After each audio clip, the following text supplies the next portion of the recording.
Humans have always asked ourselves, what will life look like in the years to come? How can we make our lives easier and better?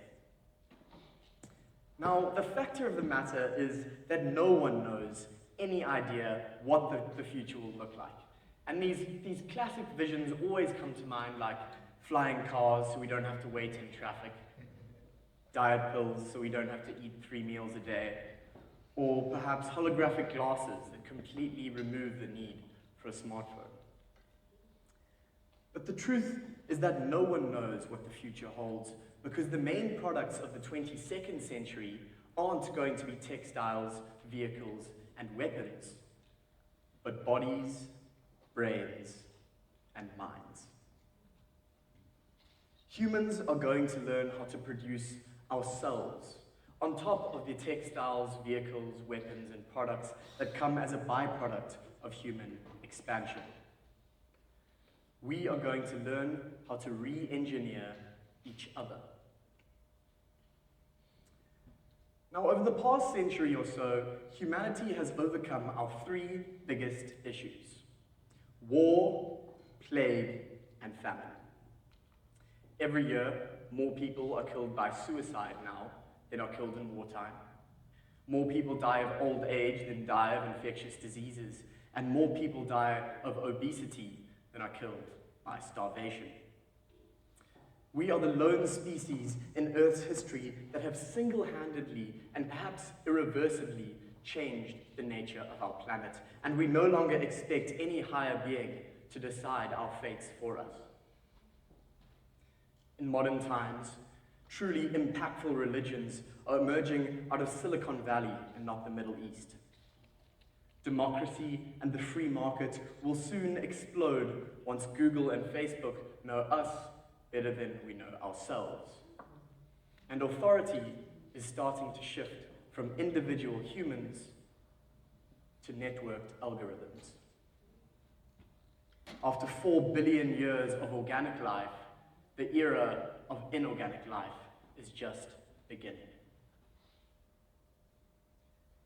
Now, the leading project of the scientific revolution has been this quest to give humankind eternal life.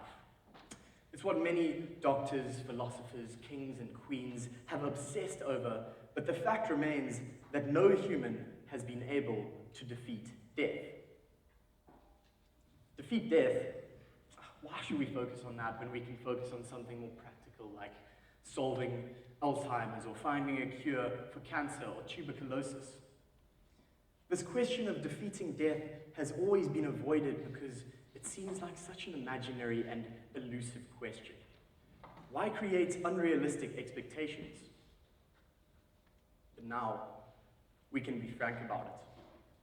Even if defeating death seems like a distant goal, we have already achieved things as humans that seemed inconceivable just a couple of centuries ago.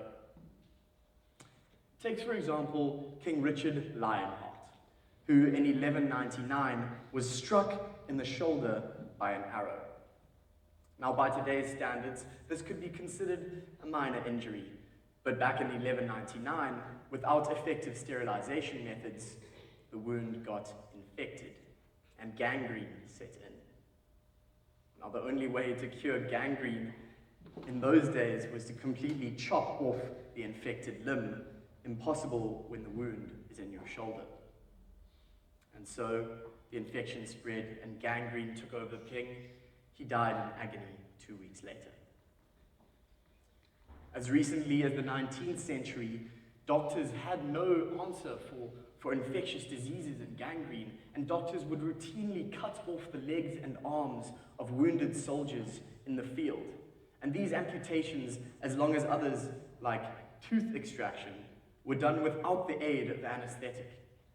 And 4 soldiers would have to hold down a wounded soldier, put a piece of wood in between his teeth, while one other person would saw off his leg. The medical sector of the army would send out special calls for carpenters and butchers, because back in those days, being in the medical sector of the army was little more than knowing your way around a knife or a sword. Now, in the 2 centuries since then, humanity has grown enormously.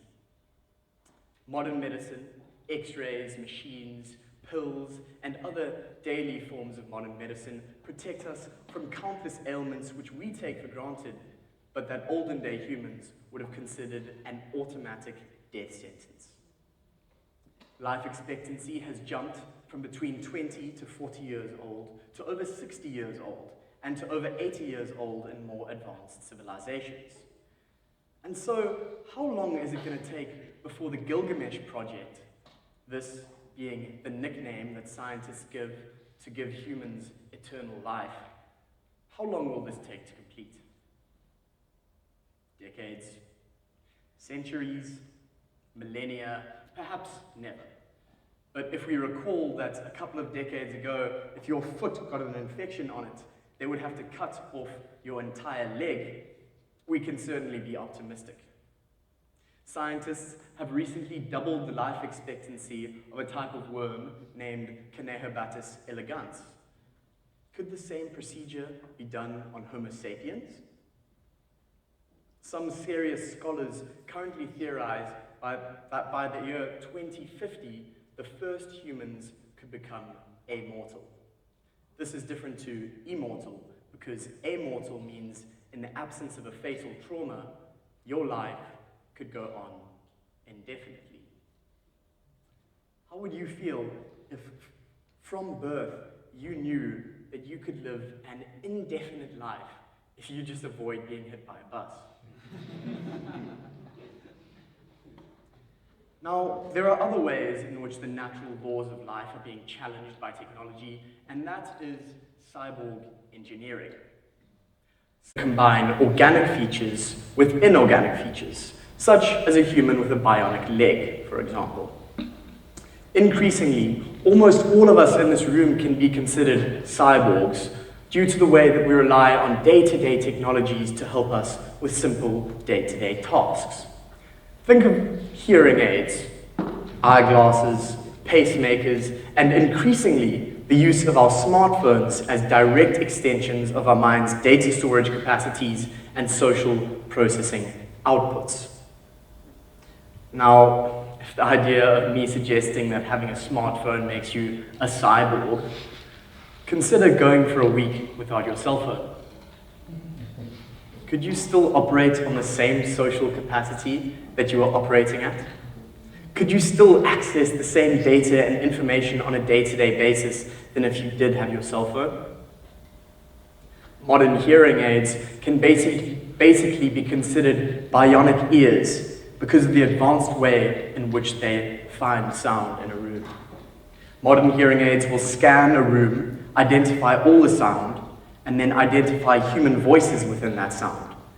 These human voices will then be turned into electrical signals, which will be sent through your body to the central auditory nerve, and finally, to your brain.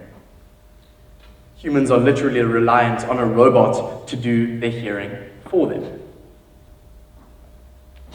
How long will it take before we become true cyborgs, with inorganic features that become inseparable from our organic features, with these features that can modify our abilities, desires, preferences, and identities? Now, the final way in which the laws of life are being challenged by technology is this idea of completely inorganic beings. The main example are computer programs that can undergo self-aware thinking and independent evolution. Artificial intelligence.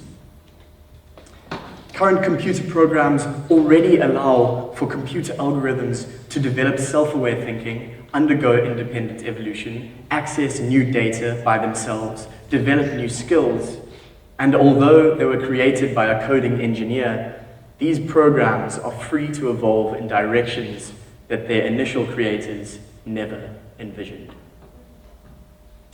Such programs can learn to play chess, drive cars, diagnose diseases, and even invest money into the stock market.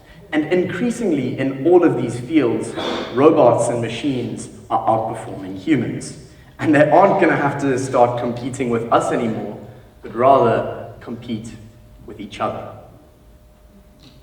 Now this is quite scary because it brings about another evolutionary pressure, and that is, for example, say 100 computers invested into the stock market, right? Maybe most of them may go broke, but in the process, maybe some of them become billionaires. In this process, they will develop new skills and gain new insights which humans can neither understand nor comprehend. And a computer algorithm couldn't explain its investment strategy to a human in the same way that a human can't explain basic economics to a chimpanzee. Are these programs living beings? They've certainly been created by a new independent evolutionary process completely separate to the natural laws of life. One day, some of us might end up working for these programs, and they will decide not only where we invest money, but who we hire for jobs, who we grant loans to, who we send to prison. While the Industrial Revolution created the working class, this new revolution will create the useless class. And so artificial intelligence, cyborg engineering, and a chance for immortality. This is the shape of the new world. The gap between those that get on board and those that stay behind will be bigger than the gap between agrarian tribes and industrial empires. It will be bigger than the gap between Neanderthals and Homo sapiens. This is the next step in human evolution. Thank you.